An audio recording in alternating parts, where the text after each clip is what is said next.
Hi mga mare! For today's video, i-unbox ko lang itong bago kong na-order na nail drill sa Shopee. Yun lang mga mare, sa packaging niya, hindi nila isinape, hindi naka-bubble wrap. Ang mahal pa naman ang bili ko mga mare, walang pa bubble wrap.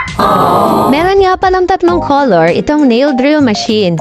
Black, silver, and gray. At ayan na nga mga mare, hindi nawawala ang mahiwagang virtud natin naman sa nag-o-open tayo, kailangan may patunog muna tayo para more drill to come. So I got mine.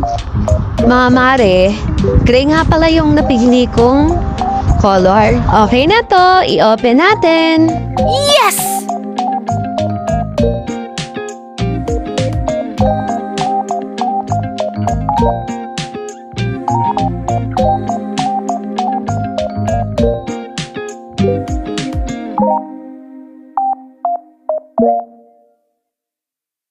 Ito yung handpiece. Super light lang ng handpiece mga mare at maganda ang kulay. And then, ito yung pinakang unit. Sa likod, meron itong pwede niyong isabit mga mare.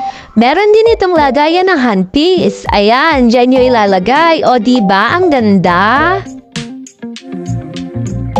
Ito yung pinakang connection. Dito natin input. Ayan, subukan na natin.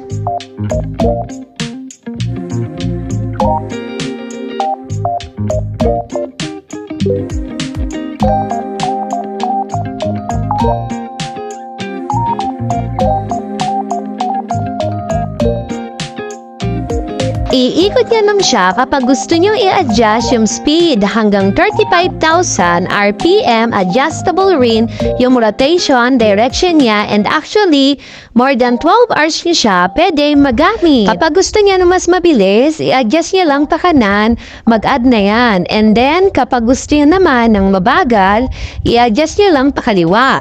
Magbabawas na yan. Sobrang dali lang nitong gamitin mga mare. Share ko lang rin mga mare. Sa tagal ko naman nail, sa totoo lang, nakakadalawa pa lang ako nabili ng nail drill.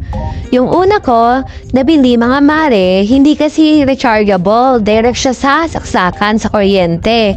Kaya naman, napabili ulit ako mga mare.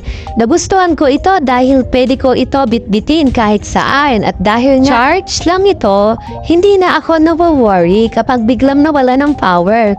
Diba? Sobrang ganda, easy to use. Pwede mong dalhin kahit saan. Salamat! That's all! Bye! Ada CCTV ulit. What the heck?